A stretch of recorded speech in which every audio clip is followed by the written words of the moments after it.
ಇವತ್ತು ಭತ್ತ ಕೊಯ್ಯೋ ದಿನ, ಅದಕ್ಕೆ ಬೆಳಗ್ಗೆನೆ ಕೂಲರ್ ಕರ್ಕೊಂಡು ಹೊಲ್ದ ಹತ್ರ ಹೋಗಿ ಹರ್ ಕೊಯ್ಯಕ್ ಬಿಟ್ಟು ಆಮೇಲೆ ಫಿಲ್ಟರ್ ಹತ್ರ ಹೋಗಿ ಕೂಲರ್ಗೆ ಒಂದು ಕ್ಯಾನ್ ನೀರು ಹಿಡ್ಕೊಂಬಂದೆ.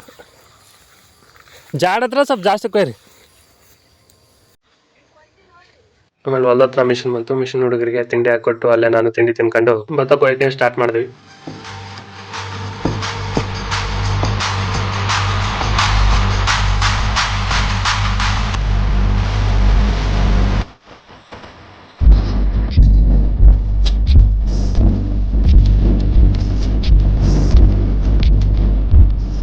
ಎಲ್ಲ ಸ್ವಲ್ಪ ಸಿಕ್ತು, ಅದಕ್ಕೆ ಲೋಡ್ಗಡೆ ಜಾಡ ಹತ್ತತಾನೆ ಇರಲಿಲ್ಲ. ಆಮೇಲೆ ಅರಿಕೋಲ್ ಹಾಕಿ ಸ್ವಲ್ಪ ಮಣ್ಣು ತೆಗೆದು ಮತ್ತೆ ಹತ್ಸೋಕ್ ಟ್ರೈ ಮಾಡಿದ್ರೆ ಮತ್ತೆ ಜಾರ್ಕೊಂಡು ಕೆಳಗಡೆನೆ ಬರೋದು. ಆಮೇಲೆ ಇನ್ನೊಂದು ಗಾಡಿ ಕರೆಸಿ 2 ಗಾಡಿ ಚೈನ್ ಹಾಕಿ ಮೇಲ್ಗಡೆ ಇಳಿಸಿದ್ವಿ.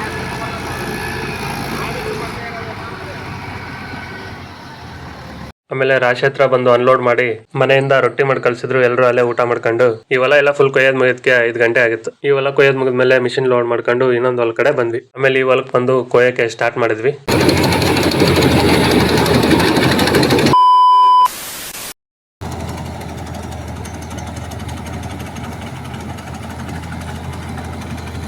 ಈ ಹೊಲನು ಕೊಯ್ಯೋದ್ ಮುಗಿಯಕ್ಕೆ 7 ಗಂಟೆ ಆಗಿತ್ತು. ಆಮೇಲೆ ರಾಶಿ ಹತ್ರ ಬಂದು ಪಾಟ ಎಲ್ಲ ಮುಚ್ಚಿ ಮನೆ ಕಡೆ ಹೊರಟ್ವಿ. ಈ ವಿಡಿಯೋ ಇಲ್ಲಿಗೆ ಎಂಡ್ ಮಾಡ್ತಿದ್ದೀನಿ. ಈ ವಿಡಿಯೋ ಇಷ್ಟ ಆದ್ರೆ ಲೈಕ್ ಮಾಡಿ, ಫಾಲೋ ಮಾಡಿ.